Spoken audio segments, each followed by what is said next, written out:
Well, thank you so much. First, let me apologize. Hopefully, I'll be able to get through this. I have a cold, a sinus infection, some sort of those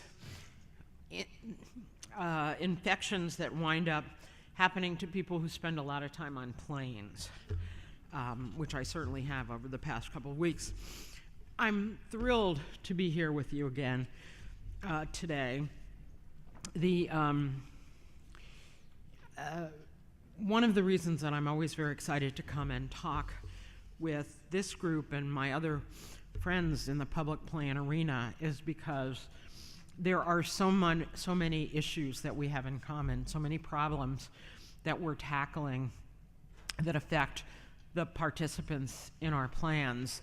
And even though my agency doesn't oversee state and local governmental plans, we do share the same kind of dedication to making sure that participants and beneficiaries in all of these plans get the benefits that they've been promised and earned.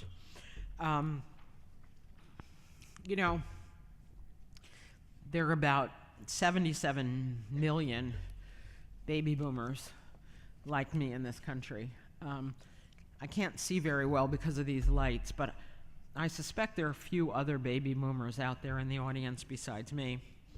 And of these 77 baby boomers, just about all of them will, one hopes, reach retirement age within the next decade or so. Okay. Yeah, you surely don't want me to touch this stuff.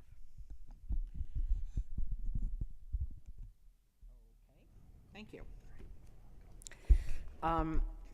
And there are about 58 million Americans that have 401k or similar kind of plans, and nearly 49 million households have IRAs.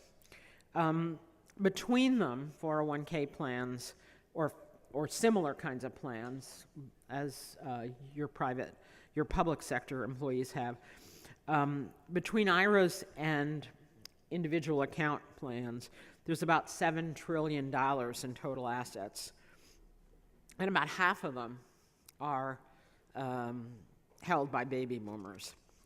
So as we face the prospect of the baby boomers moving from the relative safety of employment-based plans, whether they be public plans or private sector plans, and moving out of that marketplace into the IRA marketplace, where there are very few consumer protections, participant protections, what we're going to be seeing over the next 10 or 15 years is the largest wealth shift that our country has ever experienced.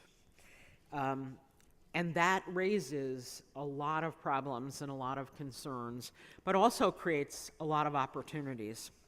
And so I want to talk to you a little bit today about the kinds of things that we're working on at the Department of Labor.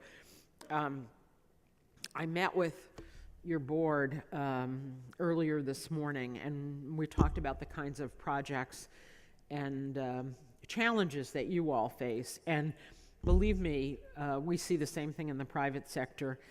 And it isn't just in the United States that we face these challenges. All across the world, in the EU, in Canada, actually in the Far East,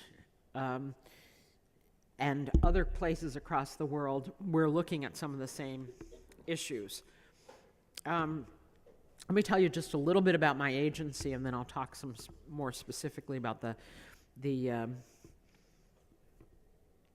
initiatives we're working on. The Employee Benefit Security Administration is one of the agencies within the U.S. Department of Labor. We have oversight responsibility for about 708,000 pension plans, including individual account plans and defined benefit plans, and a fair number of 403B arrangements as well. We also have oversight responsibility These are all private sector plans. We also have oversight responsibility for about 2.6 million employer-sponsored health plans, and about the same number, 2.6 million, other kinds of employment-based plans, life insurance, disability, those sorts of things. Probably one of the most important things that I alluded to a moment ago, one of the most important changes in the marketplace that we've seen since ERISA was passed in 1974 is this movement away from traditional defined benefit plans to a marketplace in which individuals have to take responsibility for, by and large, for making their own retirement decisions. They have to decide whether and how much to save for retirement through their employment-based plans. They have to decide how to allocate that money, both in terms of investment allocation generally and very specific what kinds of investment options they're going to invest in. When they're ready to retire, they have to decide when they're ready to retire. And when they are, they traditionally wind up having to decide whether they're going to roll over the money or spend the money. And while we've spent a good long time trying to educate people about the importance of savings and the importance of rolling over the money, we do know, as I said a minute ago, that moving from the consumer protected or fiduciary protected employment-based system, whether it's a public or private sector plan, into the IRA marketplace when they roll it over could be problematic. We also know that most of these plans, most of these individual account plans, and unfortunately some DB plans, now distribute benefits in the form of a lump sum.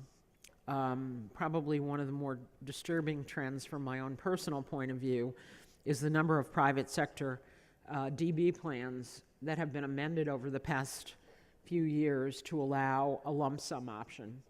And certainly what we've been reading in the paper in terms of, recently GM and Ford and now a bunch of other companies are following suit in allowing people who have already in a lifetime income distribution mode to change their mind, if you will, and take money as a lump sum. What we know from the literature is when given a choice between a lifetime income stream and a lump sum, far too many people take the lump sum. Now, for many people, that's the right thing to do, but for many people, they now face, if they take a lump sum, another whole series of challenges, including how to make that money last as long as they do. The most frightening thing, I think, the challenge facing a retiree is to think about running out of money. And honestly, this lump sum that they may get from their individual account plan and or their defined benefit plan is probably the largest sum of money they've ever had to manage in their lives. Now, the way the system is structured, all of us, myself included, need advice. We often seek out people to help us. We seek people who hold themselves out as experts in this area, who may or may not actually be experts, who may or may not be under a legal obligation to put the interest of their clients first, and who may or may not put the interest of their clients first. It's very interesting because the retirement marketplace has just gotten so complicated that it's very difficult for people to navigate this system on their own. I was just saying before I came in here, I have another event, an outreach event that I'm going to be doing as soon as I finish here. And I'm carrying around this big blue bag because I have my GPS in it, which I carry everywhere. I wish we had a GPS to navigate help navigate to retirement security, but there isn't one. And so we have to rely on ourselves, on whatever investment advice we can get from people in the marketplace. And there's no shortage of people willing to step up to the plate and separate us from our money. The only question is that in our best interest? So we've been doing a lot of things. We have had a lot of issues on our regulatory agenda at the Department of Labor that are all around the same set of themes: transparency, accountability, giving people, plan sponsors, participants in plans, better and more reliable and objective tools to help them figure out how to get from where they are to retirement security. It's not easy. It's not easy to do. But let me talk to you about some of them. Probably you've been reading about our new fee disclosure rules. This was one of the major initiatives that we undertook once I was confirmed, and I am very proud that I was confirmed by the Senate in July of 2009 unanimously, because I doubt that happens very much nowadays. Probably, actually, if I was nominated now, no one would ever take up my nomination in the Senate.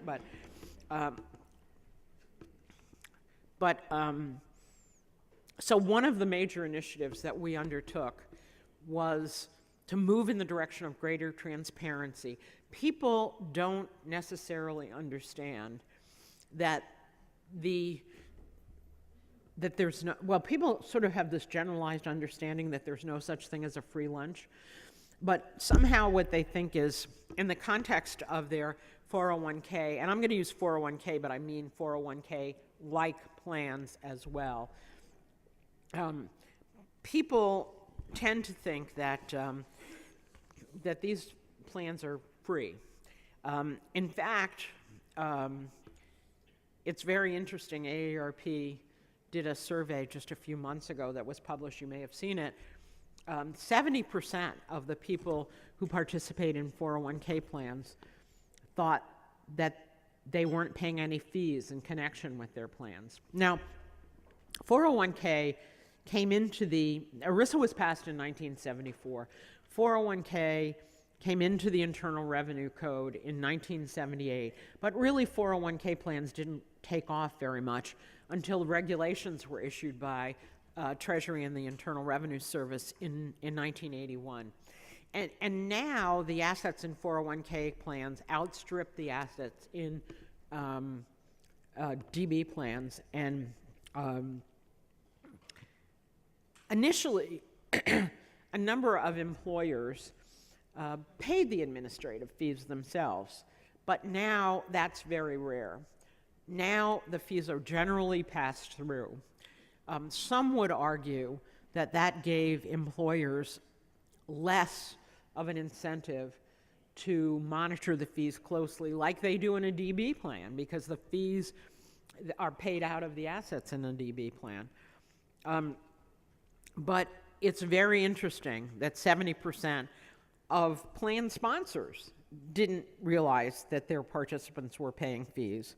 And of course, the participants didn't realize it either. In addition, the industry itself, LIMRA, did a study that was published at the end of August that corroborated AARP's findings.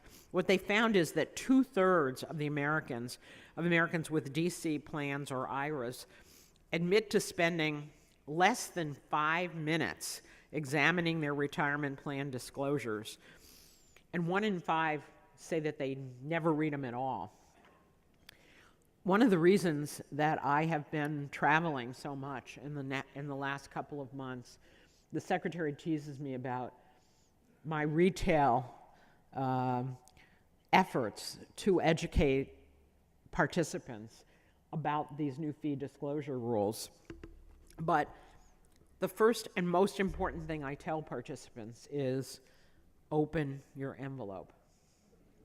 I know this sounds ridiculous, but I'm not going to look for a show of hands, but I know there are lots of people out there, including people who are pretty sophisticated and run these plans and give a lot of advice to participants, who maybe don't rip open those envelopes when they get them. I mean, some people do get their information about their plans electronically, but most people get these disclosures in paper, so open the envelope. The LIMRA Fund study actually found something that surprised me, which is younger people, aged 18 to 35, are more likely to say that they've opened the envelope and read the reports. They still only spend about 5 minutes looking at them, but more likely younger people than older people. I do find that encouraging.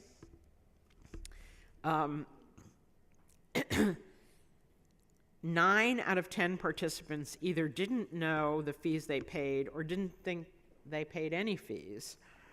And only 12% in this study of plan participants said that they could even estimate the amount of fees and expenses that are paid as part of their retirement plan. Our field people, which are located in our field offices all over the country, we have 15 field offices, our benefit advisors do outreach programs. They do outreach programs on fiduciary issues and retirement planning for small employers, for service providers, and for individuals. Last year they did almost 500 of these throughout the country. Plus we do a whole bunch of webcasts. All of our webcasts explaining our regulations, doing compliance assistance in fiduciary and reporting and disclosure areas, all of them are archived on our website, www.dol.gov/EBSA. So if you want to look at them, please do that. It's also interesting that, because what we find as we go around the country is that people really don't understand the impact that fees have on their return. They think that two investments that pay the same return, that two investments that earn the same return should, in fact, be performing that the same way. But if the fees are different, they obviously perform differently. Our research has shown that for a 1% difference in the fees that you pay, that translates into a 28% reduction in your balance for every 1% in additional fees you pay. So the difference between paying a 100 basis points and 150 basis points is very dramatic over time. So let me tell you a little bit about our fee disclosures. We did 2 different regulations. And by the way, this isn't really a partisan issue. My predecessors in the Bush administration were also focusing on fee disclosures. And while I think it's probably fair to say that the way our regulations ultimately were issued were different from the approach taken from the proposals in the Bush administration, both sets of administrations, and on a bipartisan fashion, people are focused on the need to get more information and more transparency. So we have 2 sets of regulations. The first regulation, which I will call 408B2 because it's the section of ERISA under which the regulations were issued, those are the regulations that dealt with disclosures from the vendors to the plan fiduciary. Those regulations were effective July 1st, this past July 1st. And then the plan disclosures, the fiduciary disclosures to the plan participants, in the form actually of a comparative, we put out a model comparative chart. Those disclosures were effective beginning August 30th. So many people are now getting these disclosures for the first time. It's interesting to see what people will do with these disclosures. The regulation, the 408B2 regulation, covers really most plans, DB plans, defined contribution plans. It doesn't cover things like SEPs or IRAs.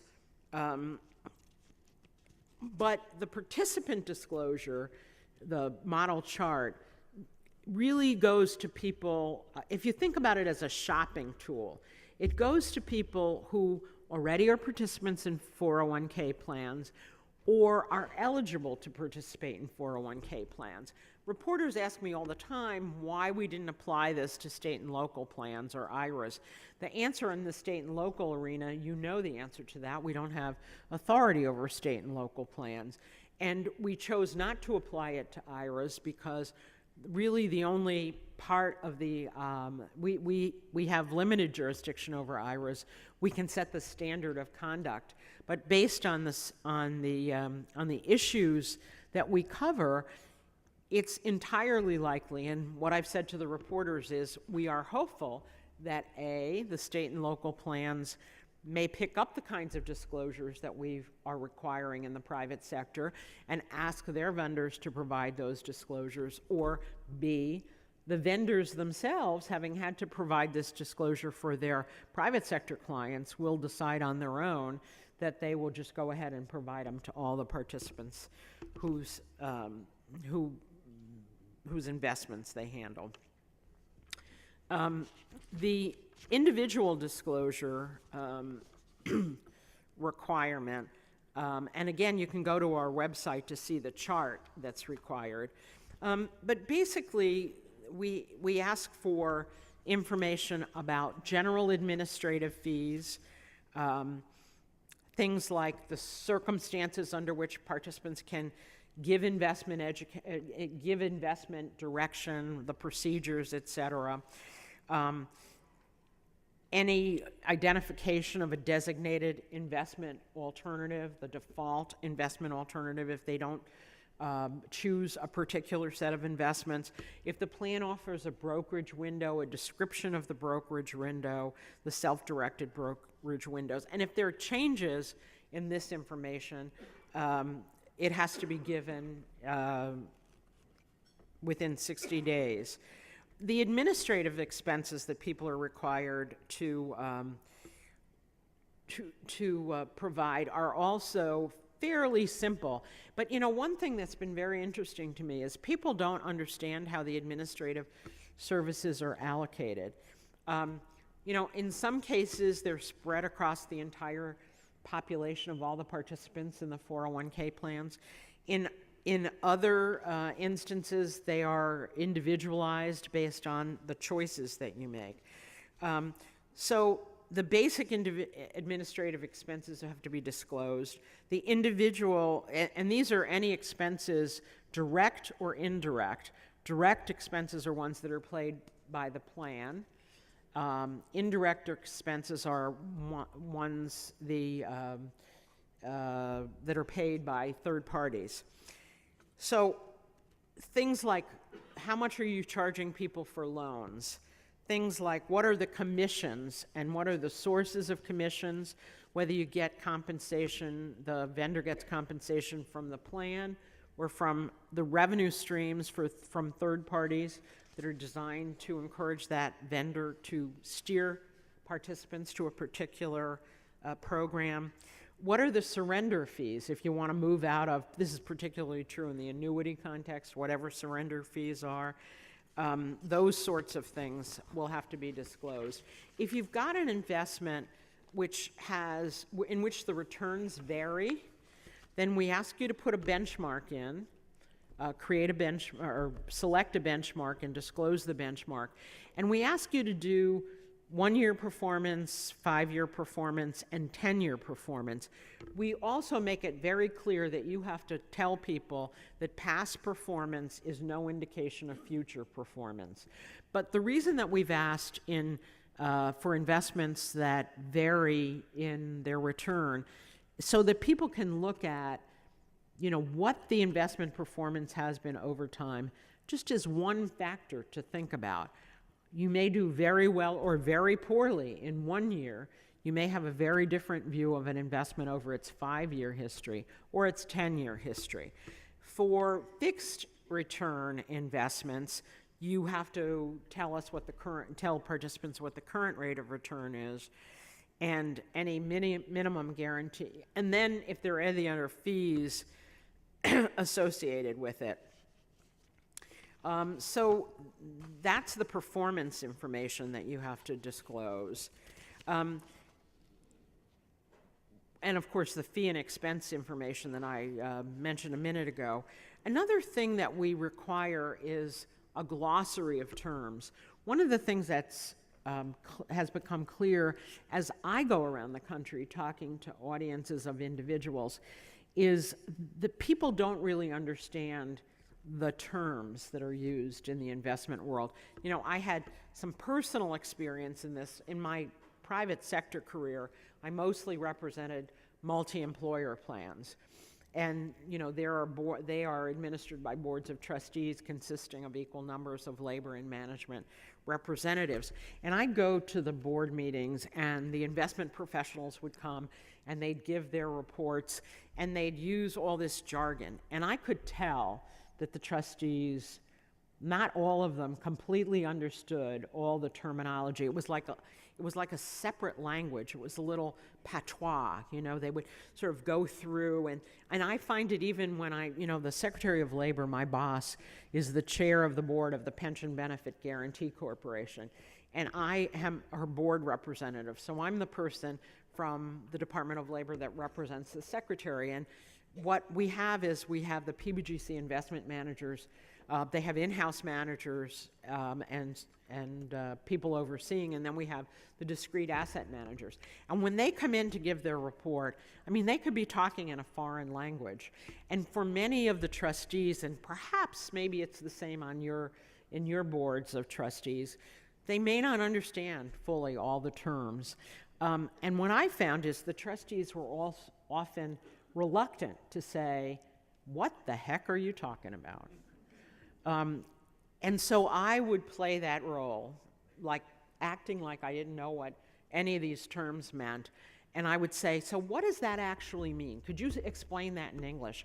And my rule of thumb in advising trustees is, if the investment manager couldn't explain it in terms that you understand in simple English, get rid of them. Because if they don't understand the terminology, if they know the buzzwords but don't understand the underlying concepts, they're probably not doing a good job for you. And that's, besides opening the envelope, my consumer advice to people is, if someone is advising you on how to invest your money and you don't understand the investment, don't invest in it. Don't invest in anything you don't understand, which is the reason that challenges occur. And my apology, well, actually, I guess I'm not apologizing, to people in the audience who might be involved in alternative investments, in marketing alternative investments. Alternative investments are reasonable alternatives for extremely sophisticated investors. But if you don't have sophisticated investors who understand the products, and many of them are not very transparent, then don't invest in them. There are plenty of other good investments out there without going into these things that people don't understand and can't be explained in simple English. So that is what we're trying to do in the fee disclosure area. This is a work in progress. These charts are going out to people, as I said, beginning August 30th. People are beginning to get them. We did a webcast a couple of weeks ago, again, that is archived on our website, in which we focused on various components of the fee disclosures, trying to give people a hint as to what was important to look for and what was not important. This, as I said, this model chart is a shopping vehicle for people who are already contributing to a 401k plan or are eligible to contribute to a 401k plan. There's also an individual benefit statement that's required under ERISA. on a quarterly basis for self-directed accounts. And that will give participants the specific information of what fees they're actually paying in connection with their investments. We are working to further refine that statement so that it more accurately and transparently reflects where the money is coming, what money is coming out of your individual account. Another project that we're working on in conjunction with the individual benefit statement is our lifetime income project. One of the things that I alluded to at the beginning is this notion that many people will be getting their benefits now, and in the future will be getting them in the form of a lump sum. In the old days, by that I mean before ERISA was passed, and even perhaps the first decade after ERISA was passed, most people got their benefits through, most people who had pensions got their benefits through defined benefit plans. And I used to say with great pride that the last bastions of defined benefit plans were the state and local employee plans and my multi-employer clients. I think it's probably still true in my multi-employer area, my client area, but I know that defined benefit plans in the public sector are under siege, and more state and local governments have decided that defined benefit plans are not the way they want to go, which I consider to be tragic. I'm speaking for myself here, not in my official capacity, but I always thought in my nearly 40 years of working in this area that the ideal way to assure, if I were an employer, the ideal way to assure my employees an adequate retirement income is to give them both a defined benefit plan and a supplemental savings plan, 401k plan. I hate to call 401k plans retirement plans because they're not really designed to be retirement plans. You get the money when you terminate employment. You can get the money. A lot of leakage goes on that way. We spend a lot of tax dollars incentivizing people to save. And while it's really good to save for other things, specifically, we have retirement vehicles, both for public employees and for private sector employees, that are supposed to be designed to encourage people to save for retirement. And yet we've put on all these bells and whistles that allow people to take loans, that allow people to get early distributions, et cetera. But by its design, if you go back and read the legislative history of 401k plans in 1978, you will not see that members of Congress adopted them because they thought they were going to supplant traditional pension plans.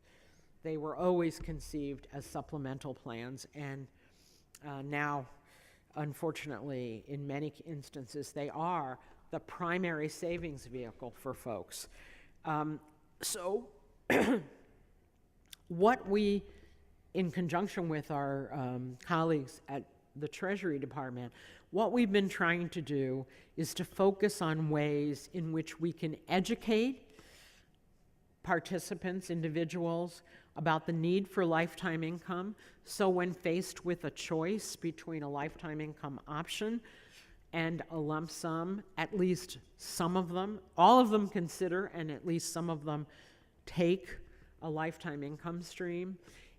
This is a particular problem for state and local employees, because in the private sector, people have Social Security, which at least the last time I checked, and hopefully for the time going forward, the benefits will be, they're defined benefits. The benefits come in the form of a monthly payment. Not all state and local employees, as you know, are covered under Social Security. And as more and more state and local employees move away from coverage under a traditional defined benefit plan, which provides lifetime income benefits, the state and local employees are going to be facing the same difficult challenges that people in the private sector do. So we've been working with our friends at the Treasury. We put out a request for information where we asked a bunch of questions about lifetime income, why companies that offer 401k plans, for instance, are reluctant to provide a lifetime income option. Notice that I use the term lifetime income. I don't use the term annuities because I'm not a shill for the insurance industry, and because I take no position on the Hatfield and McCoy feud between the insurance industry and the mutual funds about the drawdown solution versus the annuity. All I care about is making sure people understand the importance of not outliving your money and taking a lifetime or having some form of a lifetime income approach in your distribution. What we've been working on, we've been working on some projects together with Treasury and the service, but we also have been working separately. The Treasury folks have put out some guidance under the code that will encourage people, take away some of the barriers that people have identified to maybe partial annuitization, that sort of thing. What we are looking at is a little more simple, although it's not all that simple. What we're looking at is requiring a lifetime income illustration on these individual benefit statements that people get. If you are a participant in a self-directed account or a 401k plan, even if it's not self-directed, you get a quarterly statement, and it's a snapshot. It shows you what your account balance is as of the date of the statement. What we are looking to do, propose, of course, is require as part of that statement a lifetime income illustration. So not only would you get, here's your $30,000, that's your account balance, but you would also get at the same time, and this is what that account balance would translate to if you were to get monthly income payments. Now, there are two ways we can go on making, and one of the reasons we're going to do a proposal and ask people to comment is because when we asked people to comment in our request for information, we got comments that were basically equally divided. We got overwhelming comments from people saying, go for it, this is a good idea, you should do that. Where the divergence in the comments came is the what, is the that we should require. There are people who suggested that what we really needed to do is have a current snapshot. So your account balance is $36,000. And that amount, if you never contributed another nickel, if you never had any more growth in that account, this is what that account balance would provide on a monthly basis going forward. Roughly $600. I'm not sure that that's accurate, but let's just say that's what it is. So about half of the commentators said that's what you should do. About another half said, well, that's really a meaningless number unless the person quits tomorrow. What you need to do is you need to allow a projection. You need to say, if you continue to work and if you continue to contribute at the level at which you're contributing, and if your earnings in your account earn, X percent, when you get to retirement age, this is the monthly income you could expect. The problem with both of these is no guarantees.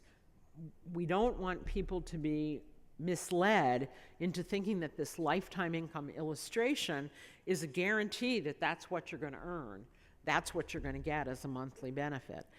The concern with the snapshot, the first approach, is a very real concern, and that is if you have a relatively low 401k balance, and what you see based on your balance is that you're going to get, $200 a month, what does that say? What we want people to do is say, $200 a month, I can't live on that, and thus increase their contribution, increase their savings. What we don't want is people to say, $200 a month, man, I'll never get to some place where I could afford to retire. And then they would be discouraged, they maybe wouldn't contribute anymore, etc. The downside of the projection part is that once you start down the projection road, in order to have some kind of comparability and some kind of standardization, we then have to begin to say, okay, here's what you should assume as an interest rate. Here's what you should assume as, a mortality assumption, that sort of stuff. So both of these approaches were about equally supported by our commentators, and both of them have both pluses and minuses. Honestly, we started where we always start when we deal with these 401k issues, which is the federal thrift savings plan for federal employees. Because we knew that in 2010, the TSP, for the first time on its statements, had begun to show a lifetime income illustration. And they had a limited projection. They were very clear about what the assumptions were. They were very clear this wasn't a guarantee. And at the time we first talked to them, they had about 6 months of experience under their belt from the time they first put out this lifetime income illustration until the time that we talked to them. And what they said was very encouraging to me. What they said was that in the 6 months since they had begun to put this on the statement, that the contributions had spiked. That people looked at what their contribution, their account balance might translate into in terms of a monthly income, and they had decided to increase their contribution. Right answer. That is what we were hoping for. So we are going to, in the near future, put out a proposal, a notice of some sort, in which we're going to lay out these options. We're going to ask a bunch of questions about which do you prefer. If we do projections, these are sort of what we're thinking of in terms of the assumptions that you can use for your projections. Are we on target, off target? How would you approach this? And we're hoping that that'll be the next step in our regulatory process to have 401k plans be more transparent and to give people more tools to make better choices. The third thing I want to talk about, and then I want to open it for questions because I'm sure you have, is probably our most controversial regulatory initiative, but yet, from my point of view, our most important, and that is our project to update and modernize the definition of fiduciary under ERISA. Under ERISA, the linchpin of our regulatory and enforcement structure is holding fiduciaries accountable for the enumerated statutory duties of prudence, loyalty, no self-dealing, no conflicts of interest, etc. When ERISA was passed in 1974, as I said a minute ago, most people were in plans, DB plans, traditional pension plans, where they weren't called upon to make these investment decisions. But the statute is very clear.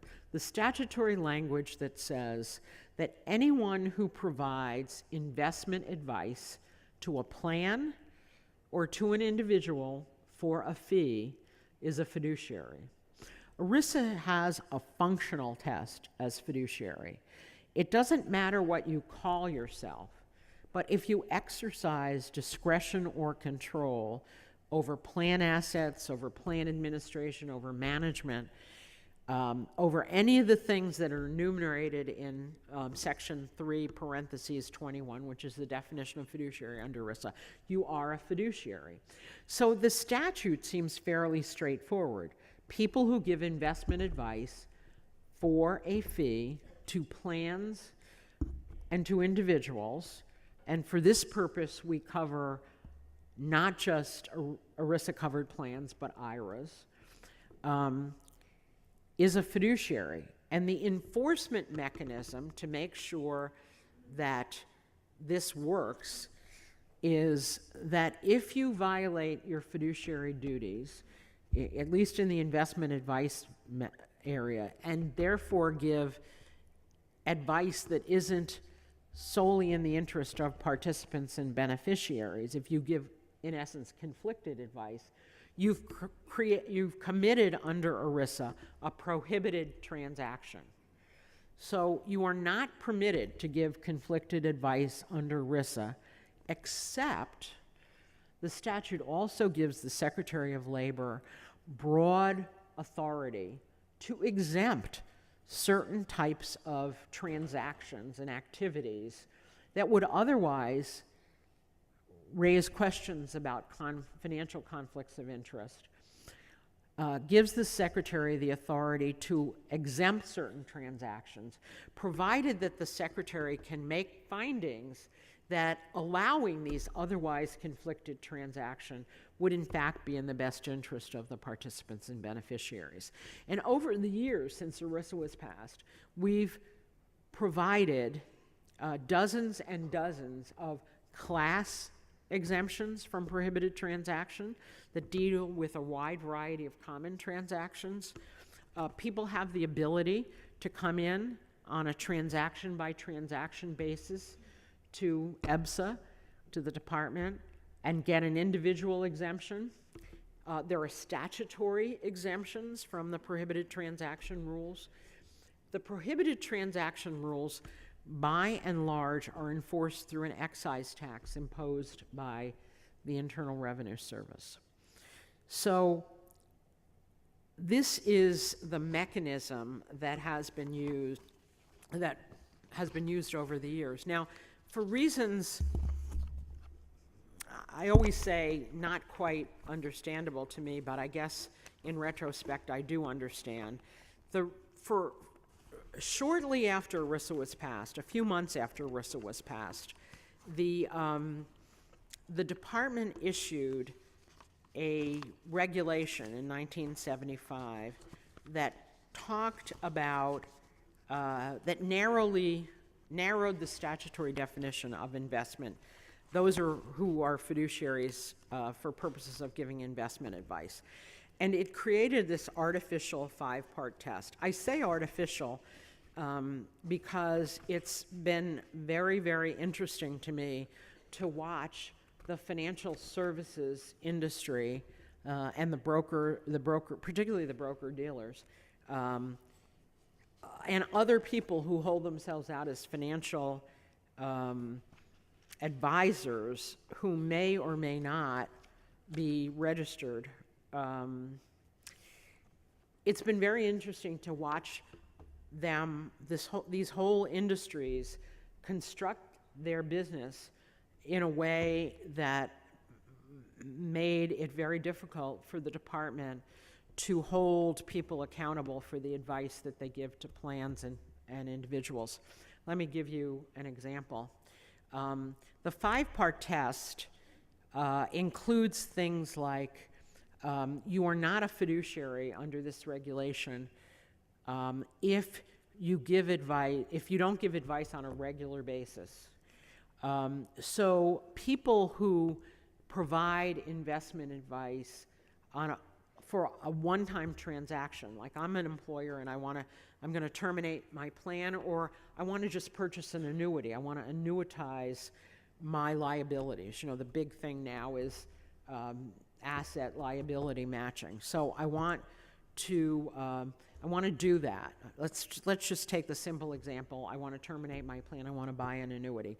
So I hire somebody to advise me, to do my due diligence, to advise me on what annuity carrier to select. Well, if that person doesn't do so in a prudent fashion, or doesn't provide advice to me that's prudent, or advice to me that might violate the law, and the Department of Labor, and then there are losses to the participants because they've purchased annuities from a carrier that's not stable, not secure. When the Department of Labor investigates, we basically have two choices. The person who gave the advice claims immunity from prosecution as a fiduciary, citing our 5-part test. So we either have to go after the fiduciary, who's typically the plan sponsor, looks like an unopened bottle of water.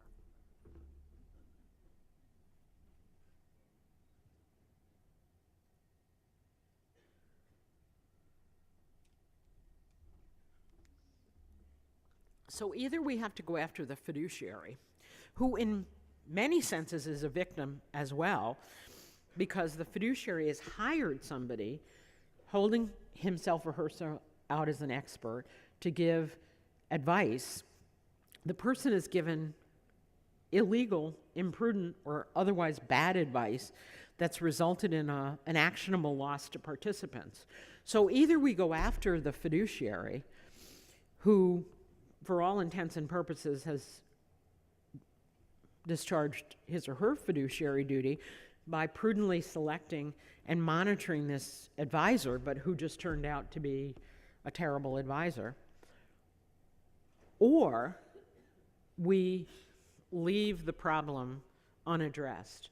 And more often than not, we wind up not suing the fiduciary, either because it's a small employer and we would put them out of business and the participants wouldn't be made whole anyway. And the person who caused the fiduciary breach walks away. So so that's this regular basis thing but it's one-time advice. So therefore they claim immunity under our 5-part test. Or they claim that it's not advice at all. The ERISA doesn't permit disclaimers of liability. It prohibits conflicts of interest. It doesn't allow you to simply say, as you can under the securities law, my advice may be biased because I may be profiting financially by the advice that I give you. That doesn't take you off the hook on a fiduciary basis under ERISA, because the securities laws are very different from ERISA. But people use this as an opportunity to get out from under it.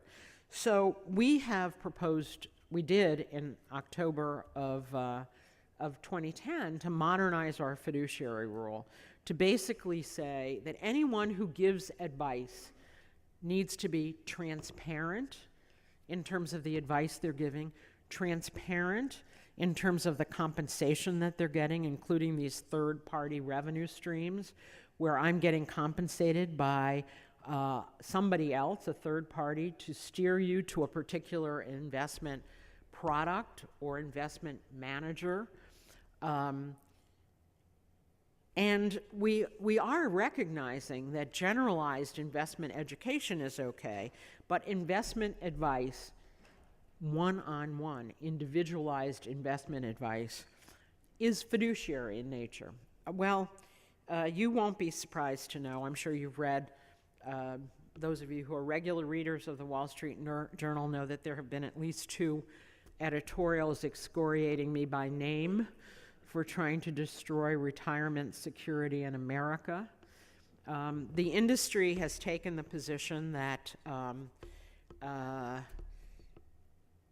that if we were to ask them to provide only unconflicted advice, that there wouldn't be enough money in it, so that particularly the brokers would stop providing investment advice to small plans and small investors in the IRA marketplace, and that I single-handedly then would be responsible for allowing people to have no investment advice.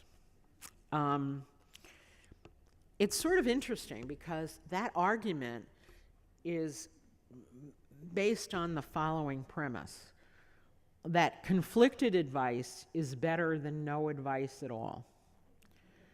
I'm not sure that from a policy point of view,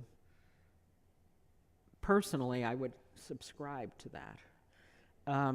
But there are a couple of arguments that the industry has made. First, they've said this turns their compensation structure on its head. And, they describe our regulation as a job killer because all these brokers will go out of business if they have to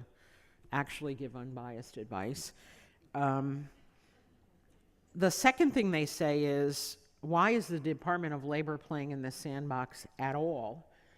That Dodd-Frank made it clear, and that Congress has made it clear that the securities laws govern these kinds of advising relationships, and that the Department of Labor really has no jurisdiction over these plans.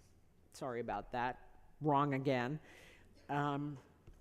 The people who make this argument also make a corollary argument that the Department of Labor should simply defer to the SEC. You know, these are the same people that are busy lobbying the SEC, lobbying to make sure the SEC never gets out its fiduciary regulations. And I mean, all of these things are very interesting, but the simple fact is that anybody can give advice. We don't have a uniform credential. We don't have some uniformly recognized credential.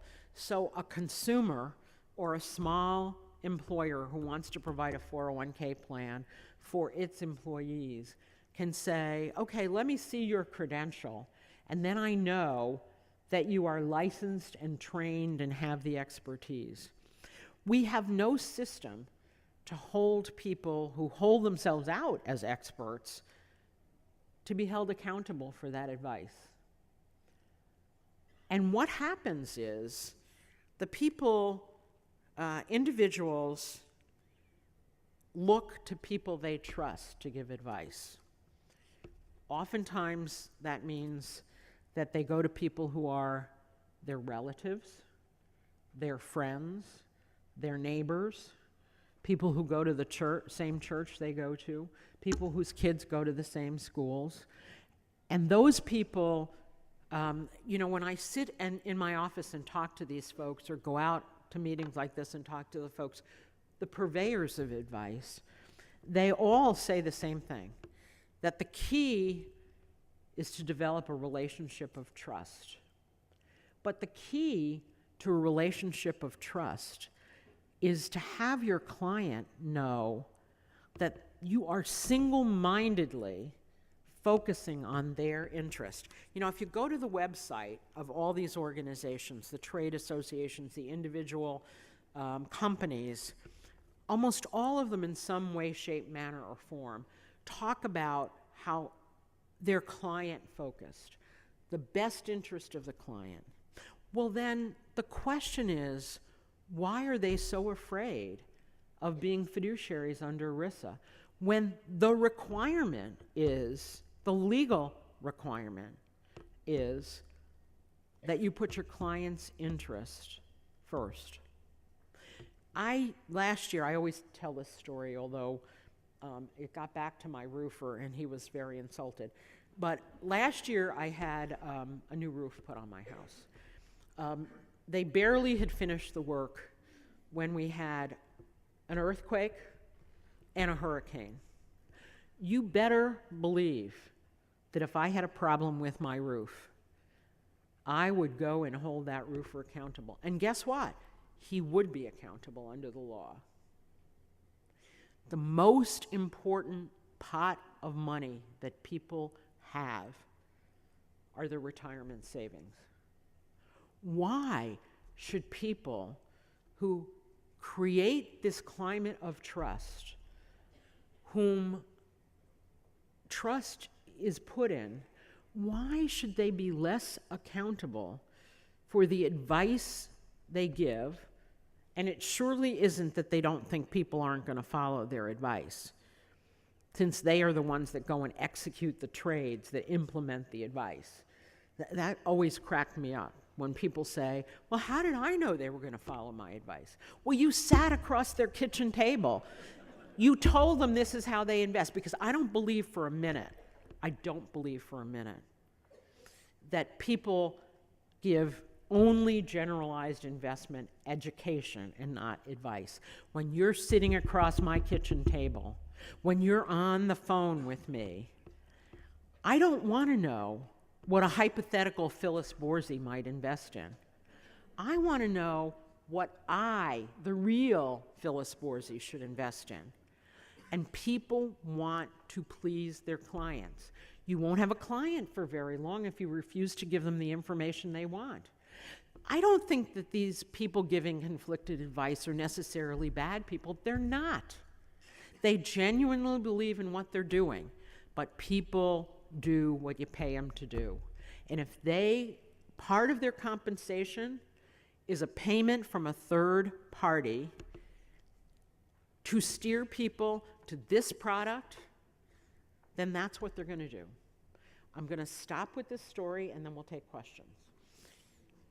This is a public story.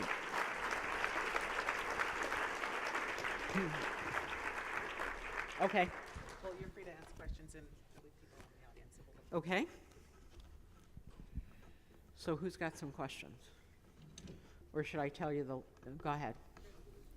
I can't see, the lights are too bright for me. Do we have the microphones? I see a question here and I saw one there, so. Oh, you need that? You can ask me anything, including anything I didn't talk about.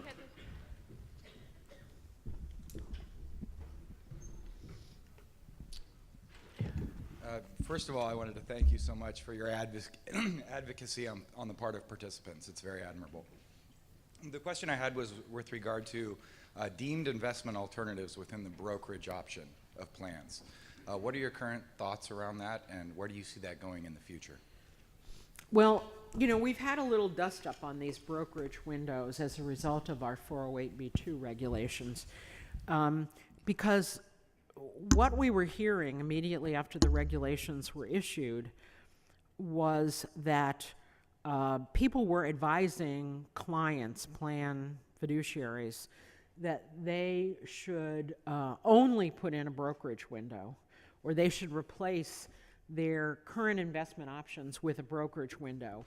And the argument was this is a way to both eliminate fiduciary responsibility, because if you give people choices, then you can't be responsible for their choices, and avoid all reporting, because we made what we thought was a responsible call on our participant disclosure to say that if you offer a brokerage window, we were not necessarily going to require you to disclose fees and other information about every possible choice. I mean, when you give somebody the entire, every licensed mutual fund as their choice, we can't have disclosure about that.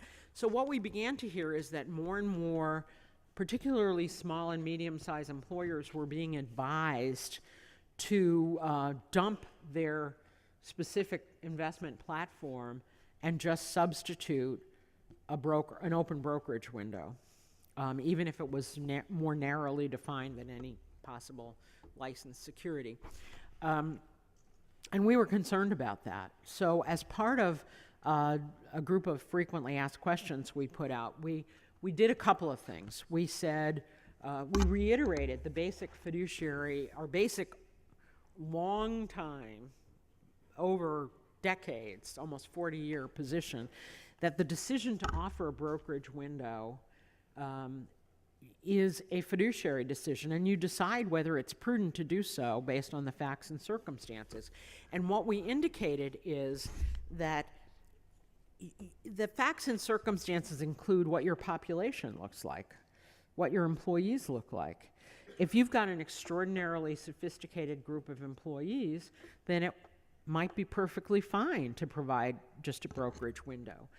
But if you have employees that aren't sophisticated, and we didn't define this, we just said, it's a reasonableness test, that we reiterated that it's a fiduciary decision. And then the other thing, because we were talking about disclosure, is what we said is, and if you do offer a brokerage window, if you determine that that certain of the investments that people select, that there's a commonality, that there's a concentration among the types of investment or the specific investment products that people select, then you as a fiduciary need to think about. Consider was the word that we used. I picked it myself because I didn't want to say you had a requirement to do this. But you needed to consider, if you noticed that there was a concentration of people all investing in one thing, you needed to consider whether or not for that specific item in your open brokerage window, you might want to offer actual disclosure along the lines of the designated investment options. And we said from the beginning, we also reiterated that a brokerage window wasn't necessarily a designated investment option, and you had to give disclosure about your GIAs. You would have thought that the world was ending. And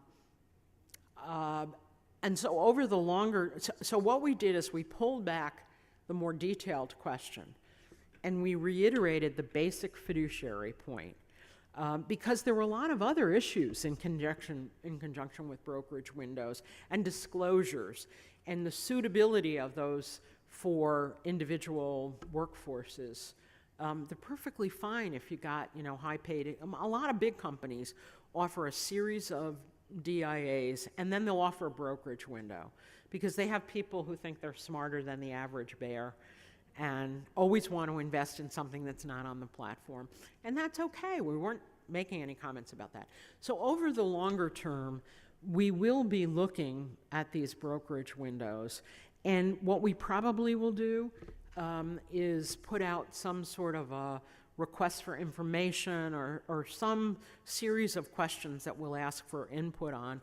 We want to start a dialogue over brokerage about the suitability of brokerage windows and whether there does need to be any parameters based on prudence. But the Department of Labor never in its history has been in the business of picking winners and losers among investment vehicles. We shy away from that completely, so we don't want to do that here. But we do worry about the suitability of having, and maybe suitability is a bad word because I know under the securities law that's what the standard the brokers are held to. So I'm using suitability in the plain English fashion. Okay. Phyllis, thank you for some very insightful comments this morning. My question's about 404A5 disclosures. I think it's pretty safe to say that a lot of providers or plan sponsors miss the mark in terms of timely disclosure.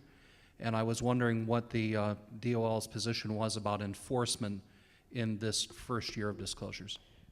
What we've said and what our long-time policy has been is we're really interested in compliance. We're not interested in gotcha penalties. So if people have missed the mark, if they didn't do it right or they didn't do it at all, what we hope is that they will, if we come and audit and find that it hasn't been done correctly, our general policy is to work with people to get them into compliance rather than impose penalties. On the other hand, we occasionally find people who simply categorically refuse to do what they're supposed to do, and those people will take a different approach too. But we know that there's some different. I mean, this is hard. It's new, and so that's our approach. Compliance assistance rather than lowering the boom. I will say one other thing on that, though, because when I talk to the people in our regional office, well, there are two things. First of all, there's this goofy rumor that, I don't know how it got started, that we somehow have gotten, and would that it have been the case, that we somehow got 1,000 new investigators and that they were going to focus laser-like on 408B2. Well, we only have about 1,100 employees in our total agency, so no one would be more surprised than me, because it would be news to me, that we doubled the size of our agency and in terms of investigators. So we're not going to do that. We are not also, I told you how many plans we have. We have about 400 plus investigators. We have, there's no way that we can go and investigate every one of these plans. Now, on the other hand, we are going to be looking at the disclosure that the service providers are putting, because one record keeper can obviously influence the disclosure for a lot of different people. But generally, we're talking about compliance. The other thing the other point I wanted to make is I'm also hearing from my field folks that what's happening is the record keepers are preparing the 404A5 disclosure charts, and that the plan sponsors, particularly these small and medium ones, are not looking at the fees at all. That is one of the objectives here, is to allow the fiduciary to see, because in the studies that I cited, they don't understand that their participants are paying fees.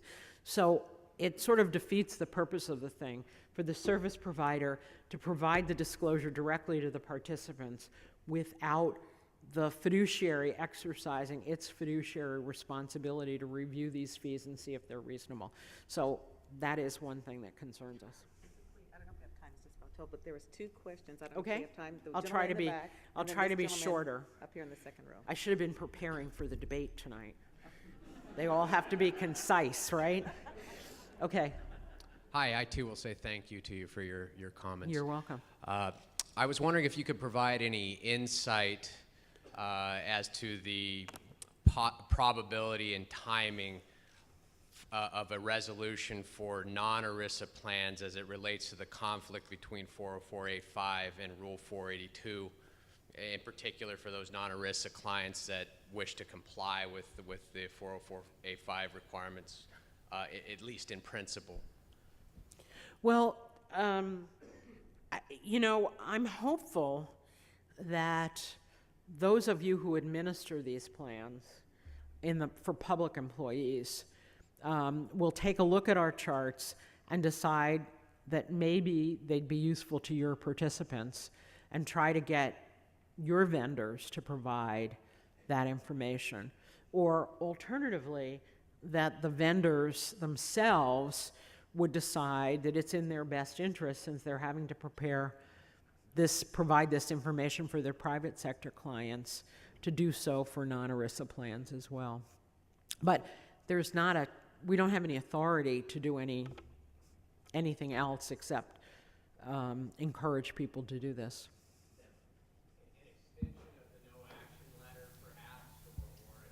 I can't hear you, I'm sorry.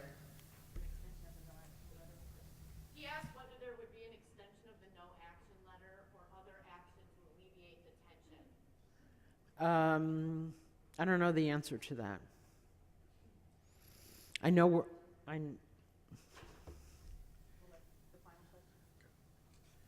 okay. Also, I'd like to thank you for your fight for more salient disclosure and accountability. In the spring, the Departments of Labor and Treasury had a proposal to allow for qualified longevity annuity contracts inside of DC plans. I was wondering if you just had an update on that and whether there was any thought to have that product be an option in the DIA arena. It was actually a Treasury IRS proposal. It wasn't a DOL proposal. And my understanding is they are moving forward to see whether there's any more. I know that there were fiduciary issues that arose, that people raised fiduciary issues in conjunction with that guidance. And we are, we coordinate with Treasury and the service and the other agencies, and so we're looking to see whether there's anything more that we can do to supplement, and Treasury is as well. Okay, thank you so much.